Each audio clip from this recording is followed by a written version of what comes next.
Assalamualaikum, hai semuanya. Siapa yang tidak suka berlibur? Pastinya kita semua menyukai hal itu ya. Sebelum liburan pastinya kalian akan mengukur jarak tempuh, kenyamanan transportasi dan juga budget kalian. Hal-hal itu menjadi hal yang pastinya dipertimbangkan untuk pemilihan transportasi. Transportasi itu pun bisa melalui jalur udara, laut maupun darat. Pastinya sesuai dengan pertimbangan kalian masing-masing. Namun kalian tetap harus hati-hati dan utamakan keselamatan kalian ya. Kali ini kita akan membahas beberapa kecelakaan transportasi yang sempat viral di dunia maupun di negara itu sendiri. Kecelakaan ini pun pastinya tidak terduga-duga. Ada yang dikarenakan oleh human error maupun karena bencana alam. Jadi ada baiknya sebelum kalian berpergian jangan lupa berdoa ya guys, agar diberikan keselamatan dan kelancaran di perjalanan. Gak usah lama-lama lagi, langsung aja kita simak videonya beberapa kecelakaan yang sempat menghebohkan itu. Kecelakaan pesawat KLM 4805 dan Pan Am 1736. Musibah di Bandara Udara Tenerife merupakan peristiwa tabrakan dua pesawat KLM penerbangan 4805 dengan Pan Am penerbangan 1736 di Bandar Udara Los Rodeos di Tenerife, Kepulauan Kanaria, Spanyol. Kejadian tragis pada tanggal 27 Maret 1977 ini terjadi akibat buruknya komunikasi karena cuaca yang tidak bersahabat. Pada tanggal 27 Maret 1977, sebuah bom telah meledak di sebuah toko bunga di terminal bandara Las Palmas, Kepulauan Canary. Saat itu, pesawat KLM 4805 sedang menuju Las Palmas setelah melakukan penerbangan dari Amsterdam. Pada saat yang bersamaan, pesawat Pan Am 1736 dari Bandara Kennedy, New York juga akan melakukan pendaratan di Las Palmas. Namun, setelah bom meledak dan ancaman teroris lainnya, Bandara Udara Las Palmas tutup untuk sementara. Kemudian kedua pesawat itu pun dialihkan menuju Bandara Los Rodeos di Tenerife, Kepulauan Canary. Keduanya mendarat dengan selang waktu 40 menit di bandara tersebut. Setelah ditutup selama kurang lebih 4 jam, Bandara Las Palmas kembali dibuka. Kedua pesawat itu kemudian diperbolehkan untuk melanjutkan perjalanannya menuju Las Palmas. Disinilah awal bencana itu terjadi.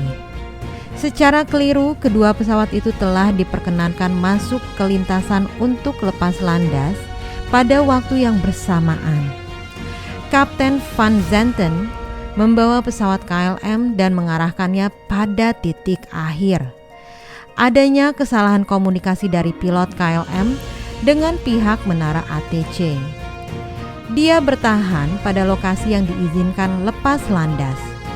Sementara itu, Pan Am dikarenakan kabut yang tebal sempat berbelok dan salah jalur. Seharusnya pesawat Pan Am berada di belakang pesawat KLM. Pesawat KLM 4805 meluncur tepat ke arah pesawat Pan Am 1736. Seluruh kru kapal dan pilot Pan Am 1736 melihat dengan jelas pesawat itu bergerak ke hadapan mereka dengan kecepatan tinggi sekitar 9 detik sebelum benturan terjadi. Pilot Pan Am 1736 mencoba untuk membelokkan pesawatnya ke arah kiri sambil berusaha terbang dengan kekuatan penuh keluar dari jalur KLM 4805. Namun tabrakan keduanya tetap tak terhindarkan. Kekuatan dari tabrakan itu merobek badan pesawat Pan Am dan kedua pesawat meledak menjadi api. Kedua pesawat hancur dalam tabrakan tersebut. Ledakan dan api yang timbul dari tabrakan kedua pesawat menewaskan seluruh penumpang dan awak pesawat KLM 4805. Sementara sebagian besar penumpang dan awak pesawat Pan Am 1736 juga kehilangan nyawa. Dan hanya 61 korban selamat yang ada di bagian depan pesawat. Tragedi ini menjadi kecelakaan terburuk dalam sejarah dunia penerbangan, di mana sejumlah 583 orang tercatat sebagai korban meninggal. Sebagian besar penumpang di pesawat Pan Am keluar melalui sayap kiri yang masih utuh dengan mesin pesawat yang masih hidup. Penyelidikan oleh pihak berwenang Spanyol menyimpulkan bahwa penyebab utama kecelakaan itu adalah keputusan pilot KLM yang keliru dalam menafsirkan izin lepas landas dari menara kontrol lalu lintas udara atau ATC. Akhirnya KLM mengakui bahwa kru mereka bertanggung jawab atas kecelakaan itu. KLM setuju untuk memberikan kompensasi finansial kepada kerabat semua korban. Tragedi kereta api Bintaro. Kecelakaan kereta api ini mungkin tidak banyak diketahui di luar negeri. Tetapi tragedi Bintaro pada tahun 1987 merupakan salah satu sejarah kecelakaan kereta api yang kelam di Indonesia. Pada hari Senin pagi 19 Oktober 1987, dua kereta api dari arah berlawanan melaju dengan kecepatan tinggi dan saling bertabrakan. Kejadian itu terjadi di Desa Pondok Betung, sekitar 4 km dari Stasiun Kebayoran Lama yang merupakan kawasan pinggir barat Jakarta Selatan. Kecelakaan itu merupakan bencana kereta api terbesar sepanjang sejarah perkeretaapian di Indonesia.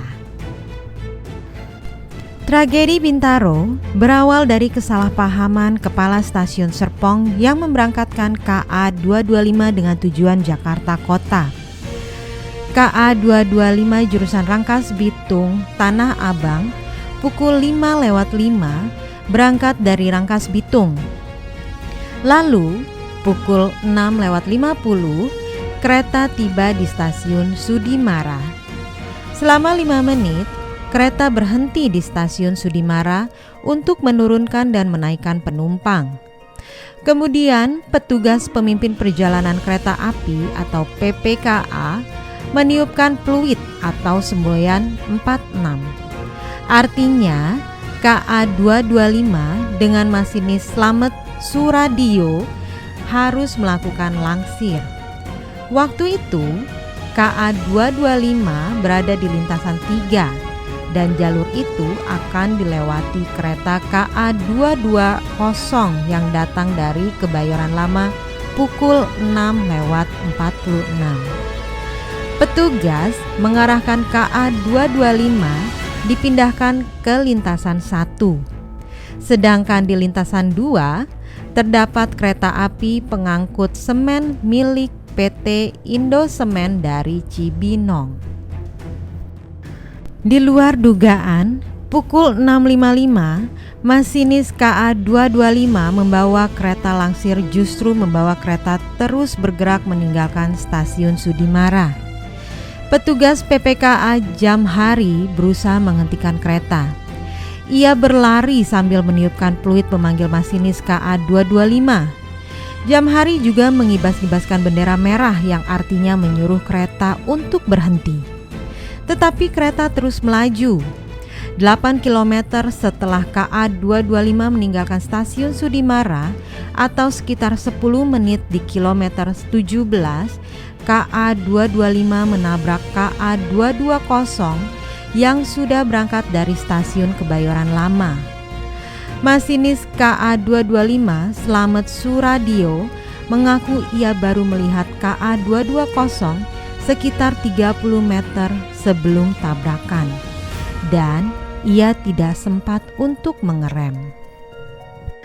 Kedua kereta tersebut bertabrakan dengan posisi adu banteng. Bahkan gerbong pertama di belakang lokomotif terdorong ke muka dan menabrak lokomotif di depannya. Akibatnya, ratusan orang meninggal setelah dua rangkaian kereta bertabrakan. Korban paling banyak dari KA 225 yang paling padat penumpangnya.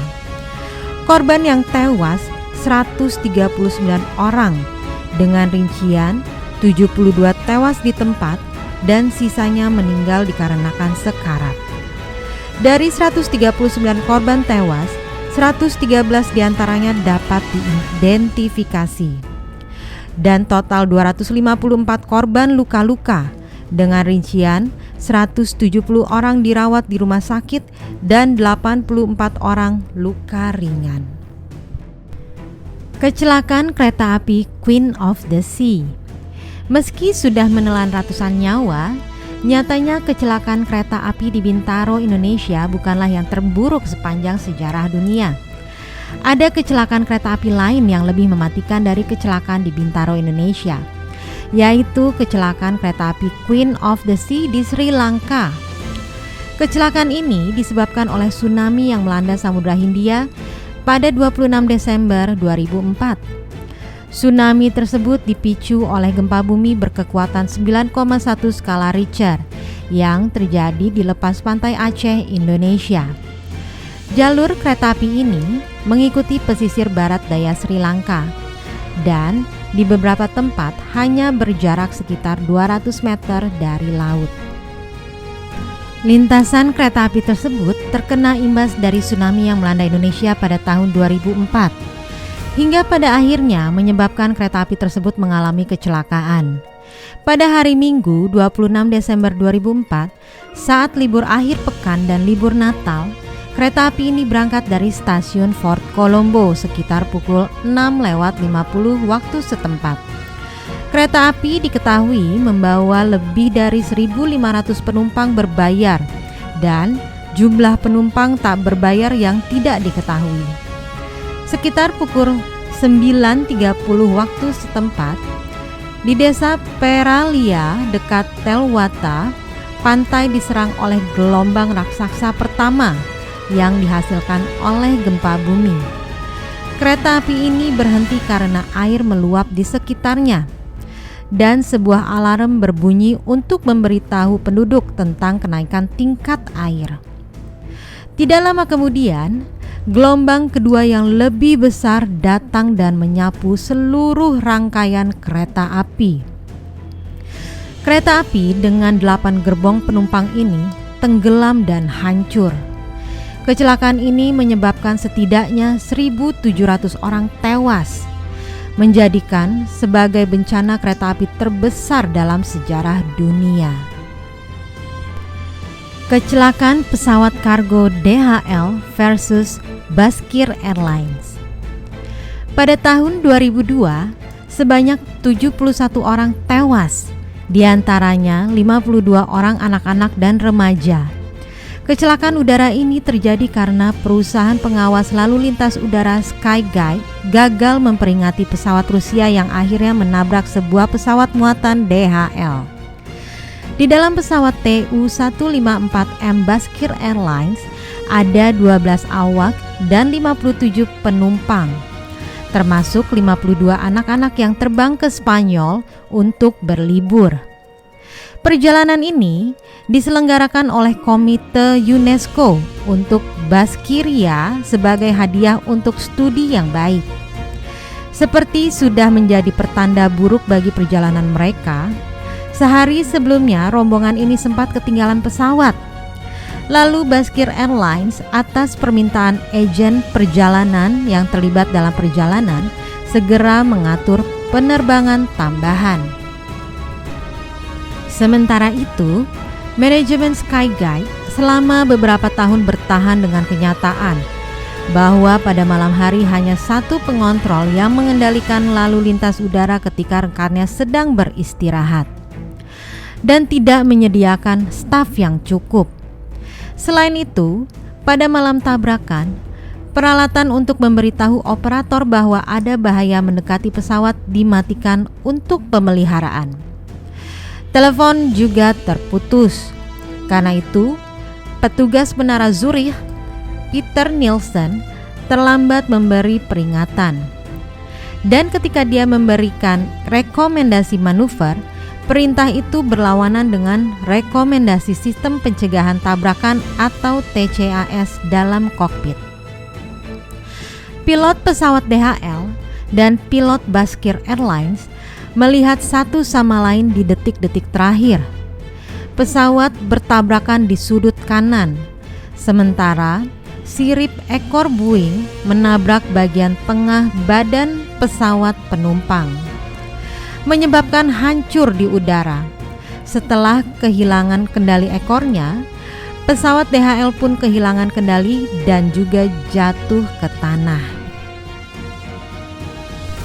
Putusan akhir dalam kasus ini baru dijatuhkan pada tahun 2007. Pengadilan memutuskan 4 manajer Skyguide bersalah karena menyebabkan kematian karena kelalaian.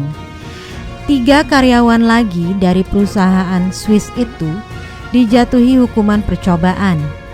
Keluarga para korban dibayar kompensasi uang. Untuk mengenang para korban kecelakaan ini, dibuat memorial tablet dengan kata-kata The Broken String of Pearls. Tenggelamnya kapal Titanic. 15 April 1912, hari naas yang terekam selamanya. Tak hanya dalam ingatan, tapi juga diabadikan di dalam film. Lebih dari seabad yang lalu, kapal Inggris Titanic tenggelam di Samudra Atlantik Utara, sekitar 400 mil di selatan Newfoundland, Kanada. Kapal Titanic tenggelam pada pukul 2:20 pagi. Kapal mewah ini berangkat dari Southampton pada 10 April 1912 dalam pelayaran perdananya melintasi Samudra Atlantik. Titanic dirancang oleh pembuat kapal Irlandia William Peary di Belfast dan dianggap sebagai kapal tercepat di dunia pada saat itu. Kapal ini membentang 883 kaki atau sekitar 270 meter dari buritan kehaluan. Dengan lambungnya dibagi menjadi 16 kompartemen yang dianggap kedap air. 4 dari kompartemen ini dapat tergenang air tanpa menyebabkan kehilangan daya apung yang kritis. Inilah alasan Titanic dianggap tidak dapat tenggelam. Mengutip History, pada perjalanan pertamanya kapal ini memilih untuk melintasi rute Atlantik yang sangat menantang. Kapal tersebut membawa sekitar 2.224 penumpang dan kru. Tanggal 14 April 1912 atau hari keempat pelayaran, Titanic menerima beberapa peringatan es laut. Pada saat itu, Titanic sedang berlayar dengan kecepatan nyaris penuh dan seketika menabrak gunung es pada pukul 23:40. Akibat tabrakan dan benturan yang luar biasa, melengkungkan sisi kanan kapal dan melubangi 5 dari 16 kompartemennya. Para awak kapal pun segera menyadari bahwa kapal akan tenggelam. Mereka menggunakan suara roket dan pesan radio nirkabel untuk mencari bantuan. Sementara penumpang diungsikan ke Sekoci. Jumlah sekoci yang tersedia ternyata tidak memadai. Apalagi dengan pelaksanaan evakuasi yang buruk, ada beberapa sekoci yang bahkan tidak penuh dengan penumpang. Setelah 2 jam 40 menit kemudian, tepatnya pada pukul 2:20 hari Minggu 15 April, kapal pun tenggelam. Kapal terbelah ketika tenggelam bersama 1.000 penumpang dan awak di dalamnya. Hampir semua orang yang lompat atau jatuh ke air meninggal akibat hipotermia di perairan Atlantik Utara yang dingin. Mereka meninggal dalam hitungan menit. Korban jiwa meninggal dari kejadian tersebut adalah 1.500 penumpang dan kru kapal. Sebagian besar dari 700 orang yang selamat adalah wanita dan anak-anak. Sejumlah warga Amerika dan Inggris tewas dalam tragedi itu, termasuk jurnalis Inggris terkenal William Thomas Tate dan pewaris kekayaan Strauss, Astor, dan Guggenheim. Setelah 1 jam 20 menit kapal Titanic tenggelam, kapal Cunard Carpathia pun tiba. Orang-orang yang selamat di Sekoci dibawa ke atas kapal, dan segelintir lainnya ditarik keluar dari air. Banyak versi dugaan mengapa kapal Titanic bisa tenggelam. Beberapa orang menyalahkan nahkoda Titanic, Kapten E.J. Smith, karena mengarungi kapal sebesar itu dengan kecepatan tinggi yaitu 22 knot melalui perairan yang sangat deras di Atlantik Utara. Ada juga yang berspekulasi bahwa upaya untuk mengendalikan api di salah satu bunker batu bara kapal dapat menjelaskan mengapa Titanic berlayar dengan kecepatan penuh. Ada pula yang menyesalkan jumlah dari kapal sekoci yang dimiliki di kapal Titanic. Nah, bagaimana menurut kalian? Apakah penyebab utamanya? So guys, sekian pembahasan kita kali ini. Untuk kalian yang ingin berlibur harus tetap menjaga keselamatan kalian ya. Yang pasti jangan lupa berdoa supaya diberikan kelancaran dan selamat sampai tujuan. Terima kasih ya sudah menonton channel kita. Jangan lupa bantu subscribe, like, and share. I'll see you guys in the next video. Wassalamualaikum. Makasih.